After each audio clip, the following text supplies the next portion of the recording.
Hello students and a very good morning or good evening to all of one who are watching our video. This is Shivam Sanger in front of you and today we have to start one of the most basic or important chapter of your chemistry, that is structure of atom. देखिए structure of atom एक ऐसा chapter है जिसको आप लोगों ने already कहीं पढ़ रखा है।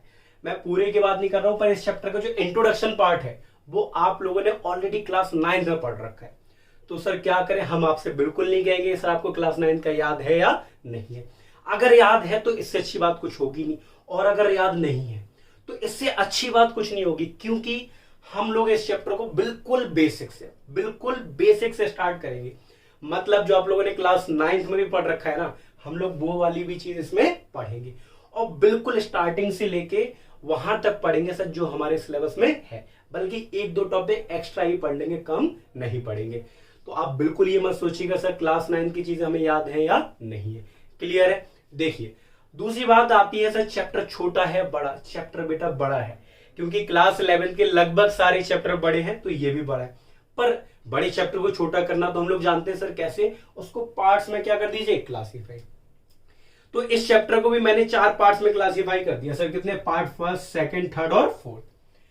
पार्ट फर्स्ट में हम लोग पढ़ेंगे introduction and discovery of fundamental particle of atom. मतलब सर हम लोग जानेंगे कि इंट्रोडक्शन इस चैप्टर के बारे में, और कि जो एटम जिन पार्टिकल से मिलकर बना होता है उनकी डिस्कवरी कैसे हुई, हम लोग पार्ट फर्स्ट में जानेंगे। पार्ट सेकंड में जानेंगे study of atomic model. Sir जो एटम का स्ट्रक्चर है ना उसको समझाने के लिए कई सारे एटॉमिक मॉडल आए, उसको हम पार्ट सेकंड में पढ़ेंगे। और part third study of spectrum and wave mechanical model. देखिए स्पेक्ट्रम आपके लिए पहली ऐसा वर्ड है जो अननोन है, अभी आप लोगों ने इसके बारे में कभी नहीं पढ़ा होगा, तो हम लोग जब जानेंगे तब इसके बारे में डिटेल में पढ़ेंगे। क्लियर है। Part fourth quantum number and principle for filling electron. एक तरीके से कह दो इलेक्ट्रॉन का ये आधार कार्ड है। सर कैसे आधार कार्ड है, जब हम पढ़ेंगे तो जानेंगे कि सर इलेक्ट्रॉन के आधार कार्ड को क्वांटम नंबर क्यों बोलते हैं। And principle for filling electron, electron को कैसे भरा जाता है एटम्स के अंदर, जो सेल्स ऑर्बिटल होते हैं उनमें कैसे भरा जाता है इलेक्ट्रॉन को, वो हम पढ़ेंगे पार्ट फोर्थ में। क्लियर है सर। चलिए तो इस चैप्टर को हम लोग 4 पार्ट्स में पढ़ेंगे। और सबसे अच्छी बात सर ये है, ये चैप्टर बहुत ही ज्यादा इंपॉर्टेंट है, कॉम्पिटिटिव पर्पज से तो बहुत ही ज्यादा इंपॉर्टेंट है सर। कैसे?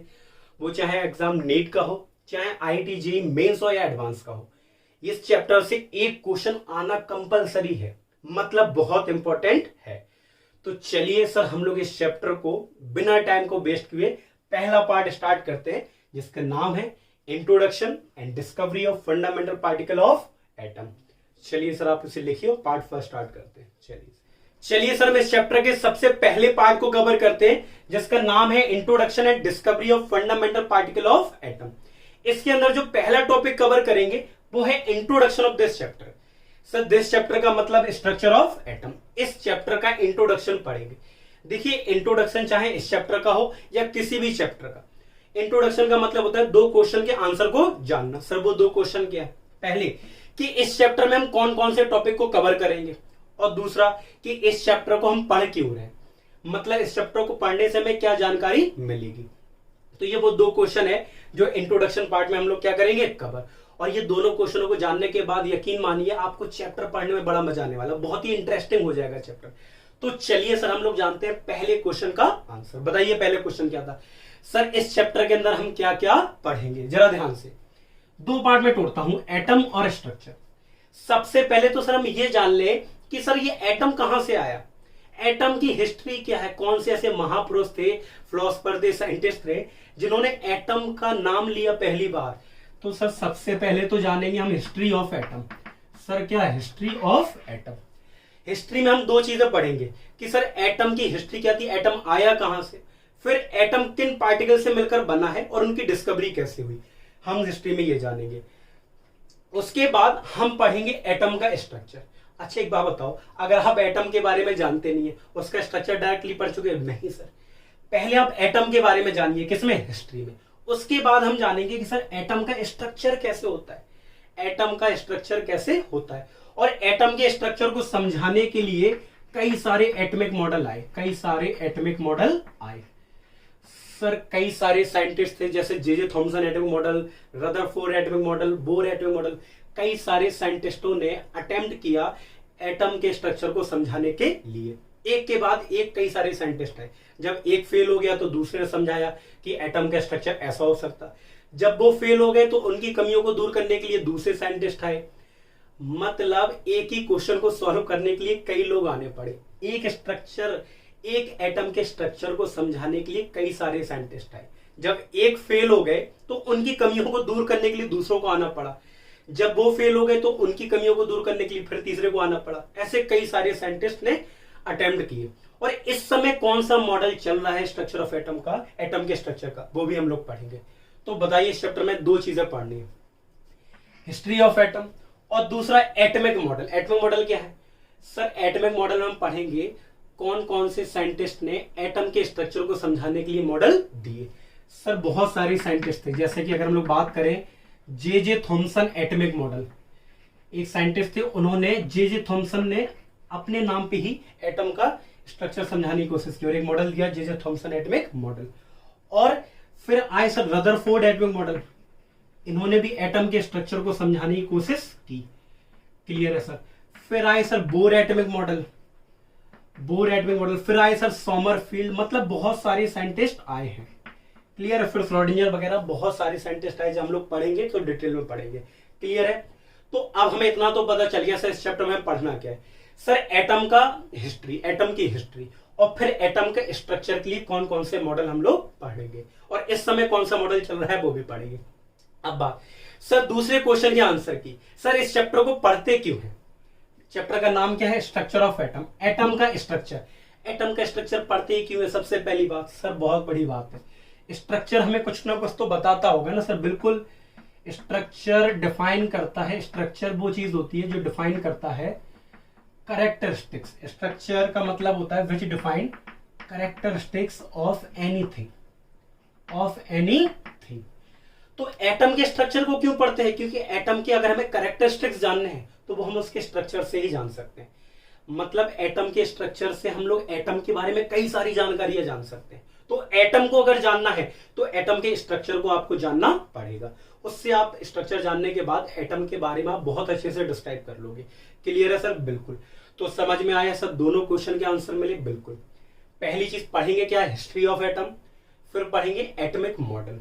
और एटम, इन्हीं दोनों में पूरा चैप्टर बसा हुआ है, पूरा चैप्टर इसी में खत्म हो जाएगा। और पढ़ते क्यों है? क्योंकि एटम का स्ट्रक्चर इसलिए पढ़ते हैं क्योंकि एटम के स्ट्रक्चर में एटम के बारे में कई सारी जानकारी मिलती है। एटम के कैरेक्टरिस्टिक्स के बारे में हमें एटम के स्ट्रक्चर से जानकारी मिल जाती है, इसलिए हम लोग एटम का स्ट्रक्चर पढ़ते हैं। क्लियर है सर? बिल्कुल समझ में आ गया? बिल्कुल। तो अब हम लोग पढ़ते हैं सबसे पहला पार्ट, बताइए क्या सर? हिस्ट्री। क्या पढ़ते हैं सर? हिस्ट्री किसकी?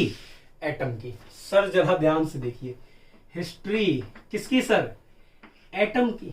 सबसे पहले कौन आया? बहुत ध्यान से देखिएगा। इन 600 बीसी, 600 बीसी में सबसे पहले हमारे जो इंडियन फिलोसफर थे जिनका नाम था सर महर्षि कन्नड़। 600 सबसे पहले महर्षि कन्नड़, जो कि क्या थे सर? इंडियन फिलोसफर थे। क्या थे? Indian philosopher. कौन से बीसी में? 600 बीसी में। उन्होंने क्या किया? उन्होंने एक बात कही। अच्छा, पहले के जमाने में क्या होता था कि जो भी फिलोसफर होते थे या जो भी ऋषि मुनि हुआ करते थे वो संस्कृत भाषा का यूज करते थे, हिंदी और संस्कृत। इंग्लिश पहले इतनी महत्व नहीं देती थी, पहले संस्कृत या हिंदी। तो उन्होंने क्या बोला कि दुनिया में जितने भी मैटर हैं, अच्छा एक बात सुनो, मैटर हम लोग यूज करते हैं इंग्लिश में, हिंदी में उसको उन्होंने पदार्थ बोला था। क्या बोला था? पदार्थ। पदार्थ का मतलब हम लोग क्या जानते हैं आज सर? मैटर होता है। क्लियर है? मैटर तो आप जानते हो ना सर, दुनिया में हर एक चीज मैटर है। जो चीज जिसका कुछ ना कुछ मास हो, मतलब वजन हो, और वो कुछ ना कुछ स्पेस को ऑक्यूपाई करे। मैं भी एक मैटर हूं, चौक भी एक मैटर है, आप भी एक मैटर है। आपके आसपास जितनी भी चीज है वो सारी चीजें मैटर है। तो उन्होंने, महर्षि कन्नड़ जो इंडियन फिलोसफर थे, उन्होंने पहली बार बोला कि दुनिया में जितने भी पदार्थ है, मतलब जितने भी मैटर है, वो एक बहुत ही छोटे पार्टिकल से मिलकर बने, consist of a very small particle, जिसका नाम उन्होंने दिया परमाणु। क्या नाम दिया? परमाणु। परमाणु मतलब दुनिया का सबसे छोटा पार्टिकल। उन्होंने बोला जितने भी पदार्थ है ना दुनिया, मैटर है, बहुत ही छोटे पार्टिकल से मिलकर बने, जिसका नाम क्या दे दिया? परमाणु।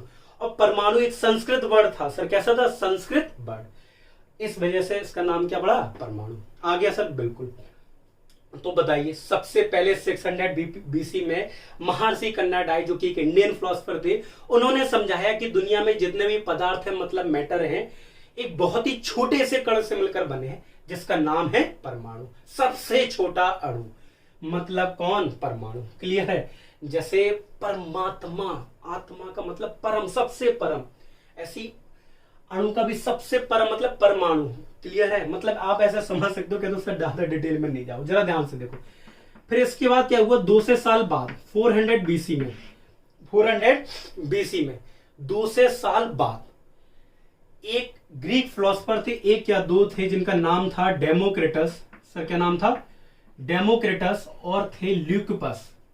क्या थे सर? ल्यूकिपस। इन्होंने क्या किया? ये ग्रीक फिलोसफर थे सर। क्या थे? Greek philosopher. अच्छा, इन्होंने क्या बोला? इन्होंने भी सर सेम बात बोली पर दूसरे शब्दों में। ये इंडियन फिलोसफर थे, ये ग्रीक फिलोसफर है, तो विदेशी लोग ज्यादातर क्या जानते हैं सर? इंग्लिश जानते हैं, तो इन्होंने बस उसी वर्ड का यूज किया। इन्होंने बोला कि मैटर, दुनिया में जितने भी मैटर हैं वो सिर्फ एक बहुत ही consist of very small particle, बहुत ही छोटे पार्टिकल से मिलकर बना है, बहुत ही छोटे पार्टिकल। और उस छोटे पार्टिकल का नाम उन्होंने दिया एटम। क्या बोला? एटम। तो इसका मतलब है एटम शब्द का जो पहली बार उपयोग है वो किसने किया था? डेमोक्रिटस ने। पर आपको एक बात बता दें, एटम को ही हम लोग हिंदी में, आप जो हिंदी मीडियम के बच्चे होते हैं वो एटम को ही परमाणु पढ़ते हैं। तो इसका मतलब है जो बात ये 200 साल बाद बता रहे, वो 200 साल पहले किसने बता दी थी? महर्षि कन्नड़ ने। बस उन्होंने संस्कृत में उस वर्ड का यूज किया था, और उसी चीज को डेमोक्रिटस ने 200 साल बाद, डेमोक्रिटस और ल्यूकिपस ने 200 साल बाद समझाया कि मैटर एक बहुत ही छोटे पार्टिकल से मिलकर बना है, जिसका नाम है एटम। और ये वर्ड लिया कहां से गया? ग्रीक वर्ड से। सर कहां से? Greek word. और वो ग्रीक वर्ड का नाम था एटोमियो। सर क्या नाम था? एटोमियो। एटोमियो का मतलब क्या होता है? एटोमियो का मतलब होता है अनकटेबल, मतलब जिसको आप कट नहीं कर सकते, या इसको कहते हो इंडिविजिबल, जिसको आप डिवाइड नहीं कर सकते। मतलब इनके हिसाब से ये दुनिया का सबसे छोटा पार्टिकल था, इससे छोटा पार्टिकल था ही नहीं, मतलब इसको डिवाइड ही नहीं कर सकते, इसको कट ही नहीं कर सकते, ऐसा डेमोक्रिटस का कहना था। तो देखो, दोनों का मतलब एक ही था। 200 साल बाद, 200 साल पहले समझा चुके। कौन? महर्षि कन्नड़, कि दुनिया के सारे पदार्थ एक बहुत ही छोटे कण से मिलकर बने हैं, जैसे परमाणु बोलते हैं, सबसे छोटा परमाणु। क्लियर है? ऐसे 200 साल बाद सेम चीज को डेमोक्रिटस और ल्यूकिपस ने समझाया कि दुनिया के जितने भी मैटर हैं वो सारे बहुत छोटे पार्टिकल से मिलकर बने हैं, जिसका नाम था एटम। और एटम एक ग्रीक वर्ड है जो कि आया है एटोमियो शब्द से, और एटोमियो का मतलब होता है अनकटेबल। अनकटेबल मतलब इंडिविजुअल, इसको डिवाइड नहीं कर सकते। ये तो हो गई सर एटम का हिस्ट्री। कौन से? कि एटम का नाम कहां से आया। आपको समझ में आ गया? अगर आपसे कोई पूछे सबसे पहले किसने नाम लिया, नाम तो देखो डेमोक्रिटस ने लिया, पर वही सेम चीज किसने बताई? महर्षि कन्नड़ ने। एटम शब्द नाम लिया किसने? डेमोक्रिटस ने। पर एटम को हम लोग परमाणु भी बोलते हैं। क्लियर है सर? बिल्कुल। तो सर हुआ क्या फिर? कुछ बहुत शताब्दियां बीत गई। In the starting of 19th century, 19th century की स्टार्टिंग में 1808 में एक साइंटिस्ट थे, डाल्टन। देखो अभी तक कौन थे? अभी तक सारे फिलोसफर थे। महर्षि कन्नड़ एक इंडियन फिलोसफर थे, डेमोक्रिटस ल्यूकिपस ग्रीक फिलोसफर थे। ये पहले साइंटिस्ट थे जिन्होंने एटम के बारे में बताया। वो सर क्या थे? वो थे फिलोसफर। ये पहले साइंटिस्ट थे जिन्होंने एटम के बारे में बताया और उसके बारे में कई सारी जानकारियां भी बताई, और एक थ्योरी दी जिसका नाम था डाल्टन एटमिक थ्योरी। किसने? डाल्टन ने। किसने सर? डाल्टन ने। क्या बोला? बहुत ध्यान से। इन्होंने बोला कि एवरी मैटर मतलब हर matter consist of very tiny particle, बहुत छोटे पार्टिकल से मिलकर बना होता है, बहुत ही छोटे पार्टिकल, जिसे हम लोग क्या बोलते हैं सर? Called atom. कॉल्ड क्या सर? एटम। मतलब दुनिया के जितने भी मैटर है ना सर, बहुत ही छोटे पार्टिकल से मिलकर बने हैं एटम। मतलब हम लोग भी किससे मिलकर बने हैं सर? एटम। आप भी किससे मिलकर बने हैं सर? एटम से। सर दूसरा point, atom are indivisible. Atom को आप डिवाइड नहीं कर सकते। मतलब इनका कहने का मतलब था कि एटम से छोटा पार्टिकल दुनिया में कोई था ही नहीं। अच्छा बताओ, अगर हमें ये भी एटम से मिलकर बना होगा, बिल्कुल, तो इससे आप मैटर, आप एटम दिखेगा आपको सर कैसे? इसको तोड़ते जाओ, एक समय ऐसा आएगा जब इसका टूटना बंद हो जाएगा, इतना छोटा पार्टिकल आएगा जो आपको दिखेगा नहीं। वही चीज एटम होता है। मतलब किसी मैटर को आप काटते जाओ, एक समय ऐसा आएगा जो चीज नहीं कटेगा, वो पार्टिकल, उसी पार्टिकल को हम लोग क्या बोलते हैं? एटम, अनकटेबल। इनके हिसाब से एटम वो सबसे छोटा पार्टिकल था जिसको आप डिवाइड नहीं कर सकते। क्लियर है? और क्या बोला इन्होंने बोला एटम न्यूट्रल भी होता है, कोई चार्ज नहीं होता। और एक बात इन्होंने बोली कि atom can take part in a chemical reaction. Atom chemical reaction में भी क्या कर सकता है बेटा? Participate. Atom can take part in a chemical reaction. कोई केमिकल रिएक्शन हो रही है, उसमें जो सबसे छोटा पार्टिकल पार्टिसिपेट करेगा वो एटम होगा, या कोई भी केमिकल रिएक्शन हो रही है वो किसकी वजह से होगी? एटम। और इन्होंने एक बहुत बढ़िया बात बोली कि atoms of same element are same. मतलब एक एलिमेंट के सारे एटम एक जैसे होंगे। कहने का मतलब है जैसे सोडियम ले लो, तो सोडियम एक एलिमेंट है, तो वो भी तो सर मैटर है ना, तो वो भी किससे मिलकर बना होगा? एटम से। तो सोडियम के अंदर जितने भी एटम होंगे वो सारे एक जैसे होंगे, इनका ऐसा कहना था। और एटम्स ऑफ डिफरेंट एलिमेंट, क्या sir? Atoms of different element are different. इनका कहने का मतलब था कि अगर दो अलग अलग एलिमेंट हैं तो उनके एटम भी अलग अलग होंगे।